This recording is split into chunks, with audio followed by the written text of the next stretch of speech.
Hello दोस्तों, कैसे हैं आप लोग? उम्मीद करता हूँ स्वस्थ होंगे, दुरुस्त होंगे, मस्त होंगे और अपना काम अच्छे से कर रहे होंगे। दोस्तों, आज हम लोगों को पढ़ना है एक ऐसी विधि जो आज समाज में व्याप्त बुराइयों को कम करने के लिए ही बनाया गया है और ऐसी बुराई को कम करने के लिए बनाया गया है जो सबसे ज़्यादा अधिक प्रचलित है, दहेज, ठीक है?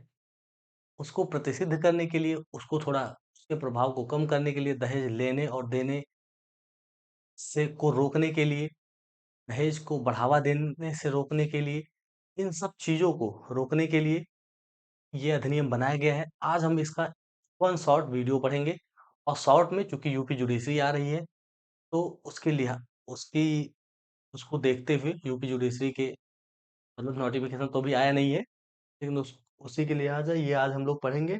आइए एक-एक करके सेक्शन देखते हैं। अगर आपको वीडियो पसंद आए तो प्लीज़ चैनल को सब्सक्राइब ज़रूर करिए, ताकि इसी तरीके की और भी वीडियो को मिल सकें, ठीक है? मेरा नाम एडवोकेट गोविंद मिश्रा है। आप देख रहे हैं लॉ वाला देसी लड़का चैनल, ठीक है?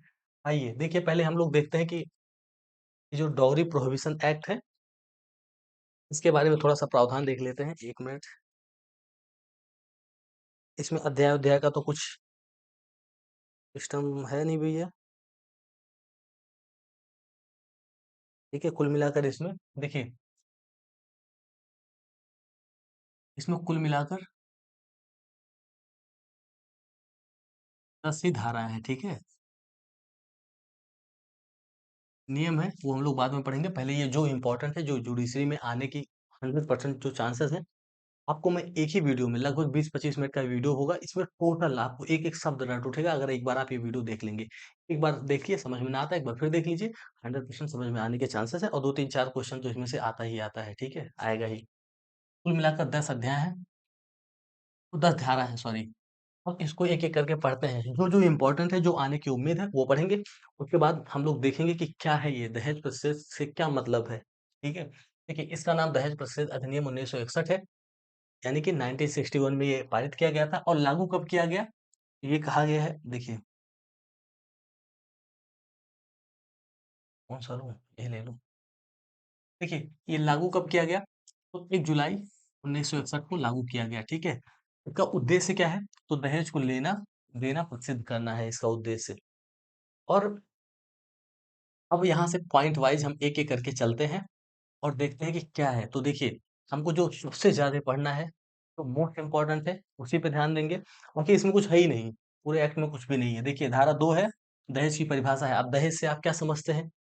ऐसा कोई भी चीज़ जो विवाह के समय दिया जाए, चाहे एक पक्षकार के मतलब विवाह के एक पक्षकार द्वारा दूसरे पक्षकार के किसी भी व्यक्ति को दिया जाए, चाहे दूसरे पक्षकार द्वारा पहले पक्षकार के किसी भी पर्सन को दिया जाए, वो दहेज है, ठीक है? देखिए, कहा क्या गया है दहेज की परिभाषा में क्या है? ऐसी मूल्यवान संपत्ति जो विवाह के एक पक्षकार द्वारा दूसरे पक्षकार को या एक पक्षकार के माता-पिता या अन्य व्यक्ति द्वारा किसी दूसरे पक्षकार या अन्य व्यक्ति को, इसके संबंध में, तो विवाह के संबंध में, ठीक है? प्रत्यक्षता या अप्रत्यक्षता दिया जाए, दी गई है या देने के लिए करार की गई है। देखिए, विवाह के संबंध में कोई भी चीज़ विवाह के संबंध में कोई भी चीज़ अगर दी जाती है या देने के लिए करार की जाती है, तो वो दहेज की परिभाषा में आ सकेगा। अब चाहे वो कोई भी पक्षकार दे, चाहे वो विवाह का एक पक्षकार दे या दूसरा, किसी को भी दे, ठीक है? विवाह के संबंध में, अगर विवाह के संबंध में कोई भी चीज़ दी जा रही है, तो वो दहेज माना जाएगा। अब इसके आगे चलते हैं। देखिए, दहेज धारा 3 है, दहेज लेने और देने के लिए शास्ति है, मतलब दंड। दहेज लेने के लिए और देने के लिए कौन-कौन सा दंड हो सकेगा? धारा 3 बताती है। देखिए, जो कोई धारा 3 क्या कहती है? जो कोई दहेज देगा या लेगा या लेने या देने के लिए दुष्प्रेरित करेगा किसी को, यानी कि अबेटमेंट करेगा, किसी को कहेगा कि आप दहेज लो या दहेज दो, दहेज को बढ़ावा देगा जो भी, वो उसका दंड क्या है? मिनिमम 5 वर्ष है। 5 वर्ष मिनिमम है, 15,000 रुपए जुर्माना इसी के साथ है, या फिर जितना दहेज दिया जा रहा है या दिया गया है, उसी के मूल्य के बराबर जुर्माना लगेगा, ठीक है? जुर्माना चाहे 15,000 लगे, चाहे दहेज के मूल्य के बराबर लगे, जुर्माना तो लगेगा ही, उसके साथ 5 साल का कारावास भी होगा। और यही जुर्माना यही नहीं, चाहे 15,000 या दहेज के मूल्य के बराबर नहीं, जो ज़्यादा होगा वो लगेगा, ठीक है? दोनों में से जो भी रकम अधिक हो, चाहे दहेज की अगर दहेज का मूल्य अधिक है यानी दहेज ज्यादा दिया गया है तो वो जुर्माने के रूप में लागू होगा, और नहीं तो 15,000 रुपया जुर्माना लगेगा, ठीक है।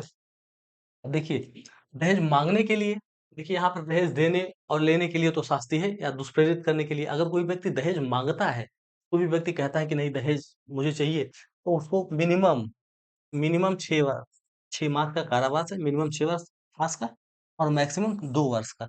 6 मास से लेके 2 वर्ष तक कारावास है, और 10,000 रुपया फाइन है, ठीक है। समझ गए ना? तो आगे चलते हैं, वन शॉट वीडियो भाई। अगर आपको पूरा डेप्थ में देखना है तो मैंने इसका अलग से वीडियो बनाया है, आप लोग जाइए देखिए अच्छे से, कोई दिक्कत नहीं है। बशर्ते ये यूपी जुडिशरी को ध्यान में रखते हुए वीडियो बनाया जा रहा है शॉर्ट में, तो आप लोग ये थोड़ा समझिएगा, ठीक है। देखिए, अब चौथा है अ, धारा 4 का, ठीक है, विज्ञापन पर पाबंदी है। मतलब कोई भी व्यक्ति अगर विज्ञापन कर रहा है कि आप मेरी लड़की से शादी कर लो, मेरी लड़की से शादी कर लो, तो मैं इतना पैसा दूंगा दहेज के लिए, अगर ये ऐसा कोई विज्ञापन किया जा रहा है तो उसके लिए दंड की व्यवस्था। देखिए, जो कोई विज्ञापन करेगा, अब विज्ञापन में क्या होता है, विज्ञापन को चाहे मुद्रित करेगा, या प्रकाशित करेगा, या परिचालित करेगा। मुद्रित मतलब छापना, अगर कोई विज्ञापन को छापता है, ऐसी विज्ञापन को जिसमें दहेज लेने या देने के लिए कोई कंडीशन रखी गई है, कोई कुछ भी बात है, अगर उसको कोई छापेगा, या उसको एक तो मुद्रित करेगा यानी कि लिखेगा, और प्रकाशित करेगा यानी कि उसको छापेगा, और परिचालित करेगा, उसको चलाएगा, ठीक है। मुद्रित करना मतलब जैसे पेपर में जब लिखा जाता है तो उसको मुद्रित करना कहते हैं, ठीक है। प्रकाशित करेगा जब पेपर निकल जाता है बाहर, कोई भी समाचार पत्रिका हो तो जब वो निकल जाता है तो उसको प्रकाशित होना कहते हैं। परिचालित जब वो बँटने लगे, ठीक है, तो वो परिचालित होगा। जो कोई मुद्रित करेगा, प्रकाशित करेगा, परिचालित करेगा, उसको दंड मिलेगा मिनिमम 6 मास का, और मैक्सिमम 5 वर्ष का, और 15,000 रुपए जुर्माना भी लगेगा। मतलब 6 मास से लेके 5 वर्ष तक कारावास है, और 15,000 रुपए जुर्माना है। आप लोग ये याद रखेंगे, ये जो दंड है ये मोस्ट इंपॉर्टेंट है। मतलब जितने भी दंड हैं, ज़्यादा है नहीं, जो भी है दंड बहुत इंपॉर्टेंट है, वो 100% आने के चांसेस हैं। पांचवा पॉइंट देखिए, धारा 5 है, दहेज लेने और देने के लिए अगर कोई करार किया गया है तो वो शून्य होगा, ठीक है। कोई भी करार अगर किया गया है कि दहेज लिया जाएगा या दिया जाएगा, तो वो करार शून्य होगा, ठीक है। 8वां पॉइंट देखते हैं, धारा 6 है, दहेज का पत्नी या उसके वारिसों के फायदे के लिए होना। मान लीजिए किसी कारणवश अगर दहेज दे भी दिया गया, तो वो दहेज जिस स्त्री का विवाह होगा, मतलब जो दुल्हन होगी, उसके फायदे के लिए होगा, या उसके वारिस यानी कि उसके आने वाली संतानें, ठीक है, उसके लिए होगा। उसके वारिस मतलब चाहे आगे आने वाली संतान है, या संतान नहीं है तो उसके माता-पिता हैं, ये है वारिस, उसके लिए होगा, ठीक है। अब धारा 6 क्या कहता है, दहेज यदि दुल्हन से भिन्न किसी व्यक्ति को दिया गया है, ठीक है, कोई भी अदर पर्सन जो दुल्हन नहीं है, जो वो स्त्री नहीं है जिसका विवाह हो रहा है, और कोई और लेता है, मान लीजिए ससुर जी दहेज लेते हैं लड़की के, तो लड़की के ससुर जी क्या करेंगे, उस दहेज को, ठीक है, विवाह के पूर्व अगर प्राप्त किए हैं, अगर दहेज को विवाह के पूर्व प्राप्त किया गया है, तो विवाह के पश्चात यानी कि शादी जब हो जाए उसके 3 मास के बाद, यानी जब जिस दिन विवाह हो उसी तारीख से, और 3 मास के भीतर, ठीक है, विवाह की तिथि से 3 मास के भीतर वो पैसा दुल्हन को दे देगा। और दूसरा क्या कंडीशन है, अगर विवाह के समय लिया गया है यानी शादी हो रही है उसी समय दहेज लिया गया है, तो विवाह जिस दिन हो रही है उस तिथि से 3 मास के भीतर क्या करेगा, दुल्हन को दे देगा। और तीसरी कंडीशन है कि कब प्राप्त किया गया, यदि दहेज उस समय प्राप्त किया गया है जब लड़की अवयस्क थी, ठीक है, जिस स्त्री की शादी हो रही है मान लीजिए वो 18 साल से कम की थी, अगर तब दहेज प्राप्त किया गया है, तो 18 वर्ष होते ही, जैसे ही वो स्त्री 18 वर्ष की होगी, तैसे ही 18 वर्ष होने की तारीख से 3 मास के भीतर में यानी 3 महीने के भीतर वो क्या करेगा, दहेज उस स्त्री को दे देगा जिसकी शादी हुई थी। अब एक बात और बता दें, ये 18 वर्ष के भीतर दे तो देगा, लेकिन उसको धारण कैसे करे, जैसे मान लीजिए 18 वर्ष की स्त्री, मान लीजिए 10 वर्ष की लड़की है, 12 वर्ष की है, 14 वर्ष की है, 15 वर्ष की है, 15 वर्ष की लड़की है, उसकी शादी हो गई तो 18 वर्ष होने में 3 साल है, तो 3 साल तक उस संपत्ति को जो व्यक्ति दहेज लेगा, वह उस दहेज को ऐसे धारित करेगा जैसे कि न्यासी हो, यानी कोई संपत्ति उसको केवल टेक केयर कर रहा है। जब वो 18 साल की हो जाएगी तो उसको हैंड ओवर कर देगा, ठीक है, इसीलिए। अब आगे चलते हैं, मैं फिर कह रहा हूँ, अगर आप लोग को फुल वीडियो देखनी है बेरेक्ट के साथ तो आप लोग जा सकते हैं चैनल के प्लेलिस्ट में लॉ वाला देसी लड़का चैनल आप लोग सर्च करिए, मेरा जो कि आपका अपना चैनल है, उसको सर्च करिए और उसके प्लेलिस्ट में जाइए, फुल वीडियो है, ठीक है? देखिए, एन्जॉय करिए। असमर्थता मान लीजिए ये उसी धारा का पार्ट है, दूसरा खंड है कि अगर कोई व्यक्ति जो दहेज लिया है लेकिन वो दुल्हन को देने में 3 मास के भीतर देने में असमर्थ हो जाता है, तो उस पर क्या है? तो उस पर दंड है, ठीक है? 6 मास से लेके 2 वर्ष तक का दंड है, प्लस ये 5,000 से 10,000 तक जुर्माना है, या फिर दोनों है। या तो 6 मास से लेके 2 साल तक कारावास है, या फिर जुर्माना है। जुर्माना कितना है? 5,000 से 10,000 तक, और या फिर दोनों दिया जा सकता है, ठीक है? अगर कोई व्यक्ति दहेज लिया है लेकिन वो दहेज उस स्त्री को नहीं दे देता है जिसकी शादी हो रही है, जिसके विवाह के संबंध में दहेज लिया गया है, वो कब नहीं दे देता है? 3 मास के भीतर। अगर विवाह से पूर्व प्राप्त किया है तो विवाह के बाद 3 मास के भीतर, विवाह के समय प्राप्त किया है तो उसी तारीख से 3 मास के भीतर, 18 साल से कम स्त्री है तब प्राप्त किया है तो 18 साल के होने के बाद 3 मास के भीतर। अगर नहीं दे देता है उस स्त्री को तो 6 मास का कारावास, 6 मास से लेके 2 वर्ष का कारावास, 5,000 से लेके 10,000 तक जुर्माना, या फिर दोनों हो सकता है। और देखिए, मान लीजिए कि उस स्त्री की मृत्यु हो जाती है जिसको दहेज देना है, जिसको वो पैसा हैंडओवर करना है। दहेज जिस व्यक्ति ने लिया है अगर वो स्त्री को देता है तब तो ठीक है, नहीं देता तो उसको दंड दंड है। और तीसरे खंड में क्या है? उसी धारा के तीसरे खंड में है कि अगर स्त्री की मृत्यु हो जाती है, तो वह दहेज जो वो दहेज की जो रकम है, वो उसके वारिस को दे दी जाएगी, वारिस में उसके बच्चे को दे दी जाएगी। और मान लीजिए अगर कोई बच्चा नहीं है, और अगर स्त्री की मृत्यु 7 साल विवाह से 7 साल के भीतर असामान्य परिस्थितियों में हुई है, ठीक है? असामान्य परिस्थिति के मतलब कुछ जल के मर गई है, उसकी फांसी लगा ली है, किसी तरीके से ऐसा हो गया है, तो वो जो दहेज की रकम होगी, वो उसके माँ-बाप को हैंडओवर कर दिया जाएगा, ठीक है? लड़की के माँ-बाप को हैंडओवर कर दिया जाएगा, ठीक है? अगर 7 वर्ष के भीतर असामान्य परिस्थिति में मृत्यु होती है, तो माता-पिता को दे दिया जाएगा। चलिए, अब आगे देखते हैं। बहुत बहुत अच्छा है भाई, आप लोग अच्छे से पढ़ेंगे, एकदम अच्छे से समझ में आएगा। नहीं समझ में आएगा, वीडियो को दोबारा पढ़िए, बहुत अच्छे से समझ में आएगा। और कोई बात हो तो बिल्कुल कमेंट कर सकते हैं आप। देखिए, अगला पॉइंट है धारा 7, अपराधों का संज्ञान। मान लीजिए कोई व्यक्ति दहेज लिया है या दहेज दिया है, या दहेज ले तो लिया है लेकिन वो स्त्री को सौंप नहीं रहा है, इन सब अपराधों का संज्ञान कौन लेगा? मतलब इस पर कॉग्निजेंस कौन लेगा? कौन मजिस्ट्रेट लेगा, पुलिस लेगा, सुप्रीम कोर्ट लेगा, हाई कोर्ट लेगा, प्रधानमंत्री लेंगे, कौन लेगा?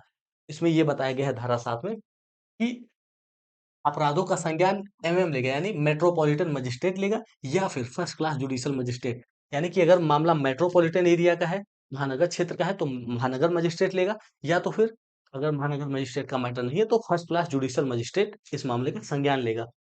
और कोई भी न्यायालय अपराध का संज्ञान कब लेगा? तो लेगा वो या तो मजिस्ट्रेट अपनी जानकारी पर ले सकता है, या फिर पुलिस रिपोर्ट पर लेगा।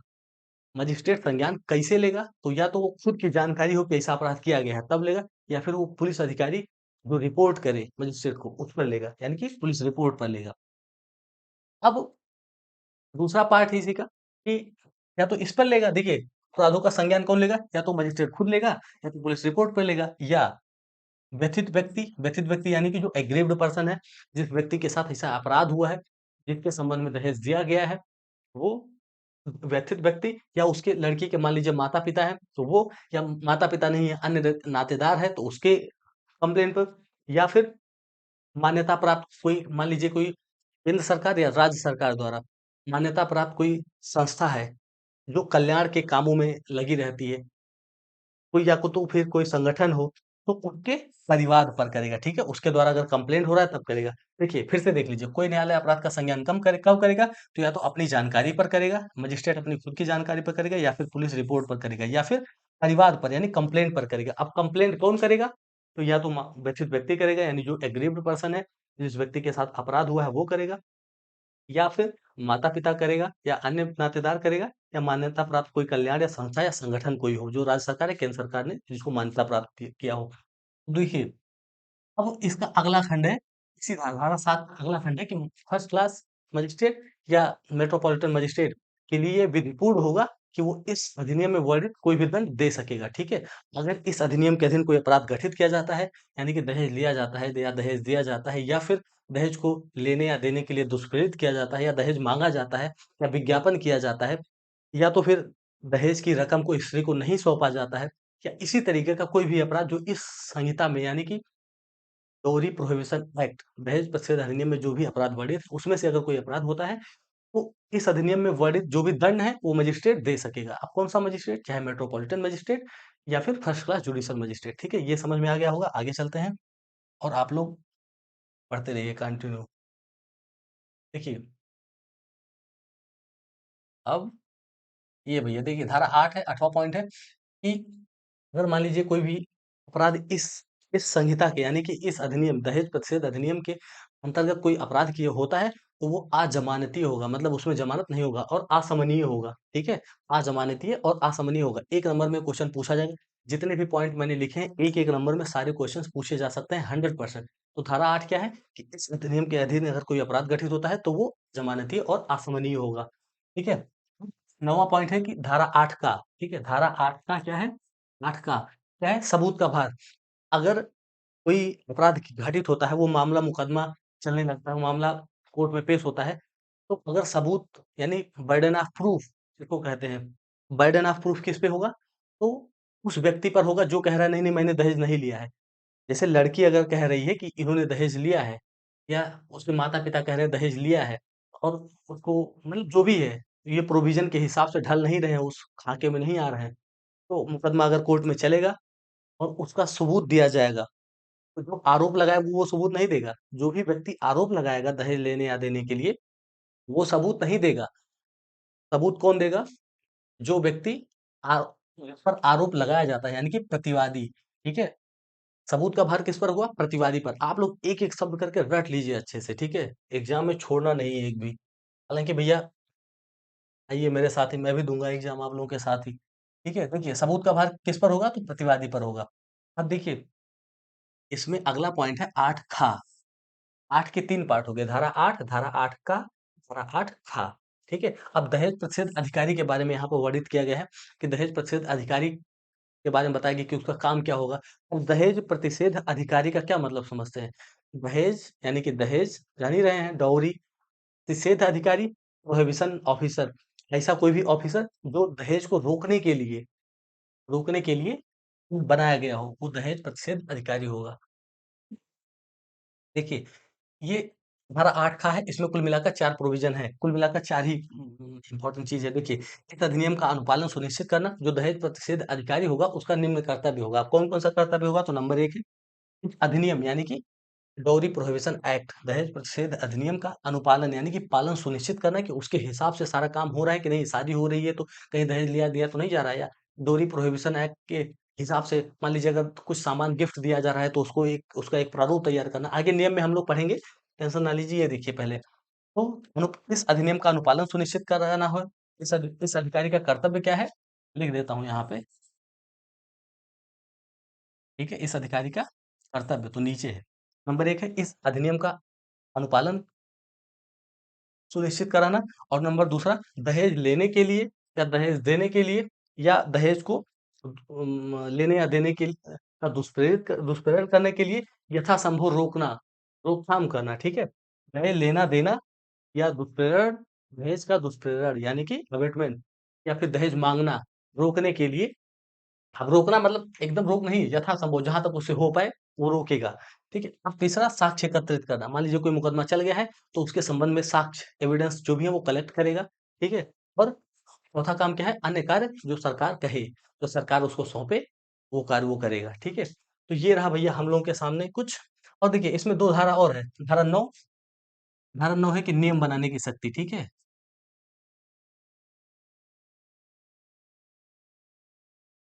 नियम बनाने की शक्ति है, नियम बनाने की कुछ शक्ति यहाँ पर कौन है? धारा 9 में बताया गया कि केंद्र सरकार है, ठीक है? केंद्र सरकार नियम बना सकेगी। केंद्र सरकार नियम बना सकेगी, कैसा नियम? इस अधिनियम से संबंधित कुछ भी नियम हो केंद्र सरकार बना सकेगी। और धारा 10 क्या है? देखिए, इसको मैं थोड़ा-सा मिटा दे रहा हूँ। देखिए, धारा 10 भी है, राज्य सरकार की नियम बनाने की शक्ति, ठीक है? तो राज्य सरकार भी इस नियम अधिनियम से संबंधित कोई भी नियम बना सकेगा। 9-10 तो इम्पोर्टेंट उतना नहीं है, वो हो सकता है ना आए, लेकिन धारा 1 से लेकर 8 खा तक, ठीक है?